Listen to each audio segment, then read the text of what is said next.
ni sefyll rwan ar gornel Gwladu Street. Da ni'n sefyll yn perfeddion y strydoedd Cymreig a adeiladwyd gan Owen Elias. Dyma chi lyfr yn y llaw sef y Welsh Builders on Merseyside.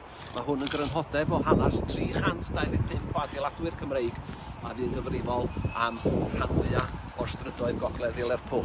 Y gwir amdani ydy, mi adeiladwyd y strydoedd yma gan dad a mab a ei fab ynta sef William ac Owen Elias, ac mae yna 28 o strydoedd yma i gyd yn dilyn, fel mae o'n deud yn y llyfr, llythrena Owen and William Elias. Da chi'n edrych lawr tu nôl i ni, ac mi welwch chi Goodison Road, a da chi'n gweld Gwladu Street stand yma sydd wedi cael ei henwi ar ôl y gwladys Gymreig sydd eto yn tarddu o'r deulu o adeiladwyr Cymraeg, ac lawr holl ffordd o'r acw y tai arloesol yma o'r 24